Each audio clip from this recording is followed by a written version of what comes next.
বিহাৰ দিৱসৰ প্ৰতি মুখ্যমন্ত্ৰীৰ সমৰ্থনৰ পাছতেই মুখ্যমন্ত্ৰীগৰাকীৰ বিৰুদ্ধে সমালোচনাত মুখৰ হৈ পৰিছে ভিন্ন দল সংগঠন।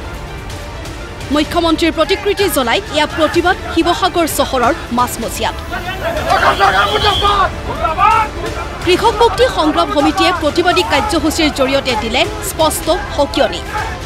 অসমত নহব বিহাৰ দিৱস।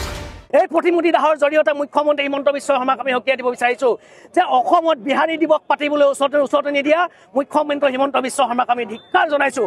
অসমত কেৱল অসমীয়াগিৰি চলিব লাগিব, অসমত কেৱল অসমীয়াগিৰি প্ৰভুত্ব থাকিব লাগিব। এই বিহাৰী দিৱস পাতিবলৈ কোন এইকেইটা জাতিত ওলালে? অসমত অসমীয়া জাতিটোৰ মাজত ভাগ কৰি অসমীয়া দল সংগঠনটোৰ মাজত ভাগ কৰি মুখ্যমন্ত্ৰী হিমন্ত বিশ্ব শৰ্মাই এই অসমত বিহাৰী দিৱস পাতিবলৈ ওচৰতে নিছে। কোনে হুৰেন ফুকন, কোনে সঞ্জয় কিষাণ? গতিকে তেওঁলোকক আমি সকিয়াই দিছোঁ কেনেবাকৈ যদি অসমত এই বহিৰাগত আচলতে বিহাৰী দিৱস যদি পাতিবলৈ তেওঁলোকে অনুমতি দিয়ে, কেনেবাকৈ যদি বিহাৰী দিৱস পাতিবলৈ হয় তেনেহ'লে কিন্তু অসম ৰক্তাক্ত হ'ব। আনফালে সংবাদমেল যোগে চৰকাৰ আৰু মুখ্যমন্ত্ৰীক তীক্ষ্ণ সমালোচনা টাই আহোম যুৱ পৰিষদৰ। এয়া অসমৰ বাবে পৰিতাপৰ কথা বুলি উল্লেখ কৰি বিহাৰ দিৱসতকৈ গুৱাহাটীত কেন্দ্ৰীয়ভাৱে অসম দিৱস অনুষ্ঠিত কৰিবলৈ চৰকাৰক দাবী টাইপাৰ। অসমত কি কাৰণত ৰাজহুৱাভাৱে বিহাৰ দিৱসটো উদযাপন কৰিবলৈ লোৱা হৈছে এয়া খুব পৰিতাপৰ বিষয়।